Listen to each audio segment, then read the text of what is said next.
दिगंबरा दिगंबरा श्रीपाद वल्लभ दिगंबरा. श्रीपाद वल्लभ दिगंबरा. आपण श्रीपाद श्री वल्लभ यांचा जन्म अध्याय गुरुचरित्राच्या अध्याय 5व्यामध्ये बघत असतो. श्रीपाद श्री वल्लभांचा जन्म कशा पद्धतीने झाला, कुठे झाला, केव्हा झाला, त्याची माहिती आता आपण बघणार आहोत. श्रीपाद श्री वल्लभ मद्रास प्रांतात पिठापूर नावाचं गाव आहे. त्या गावात अप्पळ राजा या नावाचा एक विद्वान ब्राह्मण व त्याची पत्नी सुमती राहत होती. अप्पळ राजा वेदविद्येत पारंगत होता. रोज देवपूजा, मंत्रघोष, धर्मग्रंथ या कामात तो गढून गेलेला असे. पत्नी घरातील सर्व कामे दक्षतेने करत असे. ती पतिव्रता व सुलक्षणी होती. आला दिवस संपत होता, दुसरा येत होता. संसार ठीकठाकच चालला होता.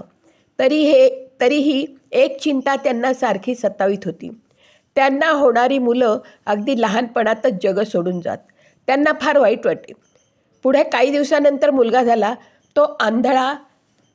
त्याच्या पाठीवर 2-3 वर्षांनी मुलगा झाला, तो पांगळा.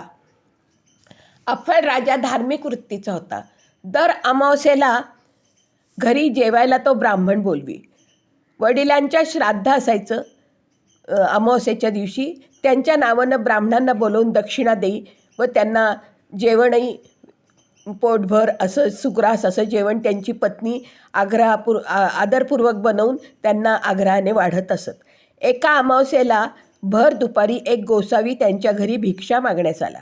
सुमतीनं त्याची आरोळी ऐकली. ती बाहेर आली. भर दुपारी घरी आलेल्या गोसाव्याला पाहून तिचं मन कळवळून आलं. ती घरात गेली. पण श्राद्धाचा स्वयंपाक कसा द्यायचा आधी ब्राह्मणांना दिल्याशिवाय.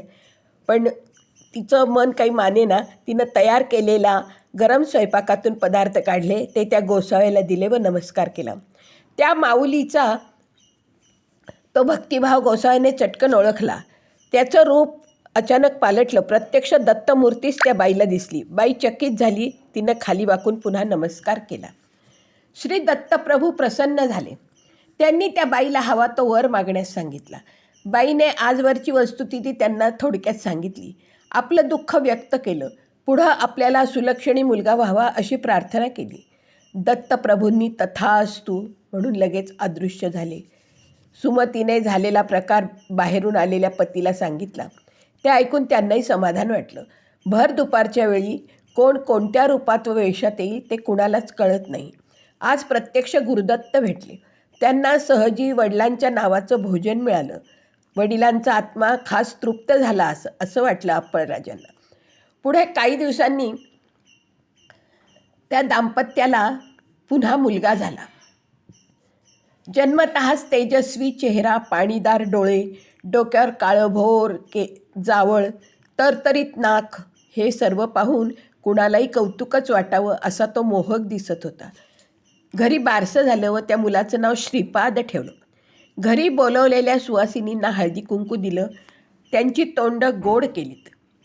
7व्या वर्षी श्रीपादची मुंज झाली. मुंज होताच आणखी एक चमत्कार झाला.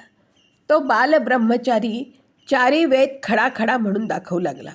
घरात सर्वांनाच नवल वाटलं. शेजारचे लोकही आश्चर्यचकित झाले. श्रीपाद आणखी मोठा झाल्यावर त्याच्या आईवडिलांनी त्याच्या लग्नाचा विचार ठरवला. तो श्रीपादला कळताच त्याने स्पष्ट नकार दिला. आपण तीर्थयात्रेला जाणार असल्याचा निश्चय त्यांनी सांगितला. आई वडील त्याला विरोध करत होते. श्रीपादने आपला हट्ट सोडला नाही. तो आईला म्हणाला की मला जायचं आहे. पण आई म्हणाली, अरे श्री, तू गेल्यावर या 2 मुलांचं कसं होणार? त्यांच्या जन्माला आम्ही किती दिवस पुरणार? श्रीपादनं आपल्या त्या दोन्ही भावांच्याकडे पाहिलं व दोन्ही मुलांच्या मस्तकावरून आपला हात फिरवला. त्या क्षणी एक चमत्कार झाला.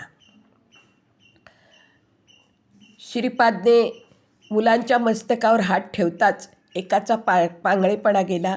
दुसऱ्या मुलाच्या डोक्यावर हात ठेवताच त्याला स्वच्छ दिसू लागलं. म्हणजे त्याचं आंधळेपण गेलं. हे सर्व पाहून आईवडिलांना खूपच आश्चर्य वाटले. की आपला मुलगा काहीतरी दैवी शक्तीचा आहे हे त्यांना पटलं.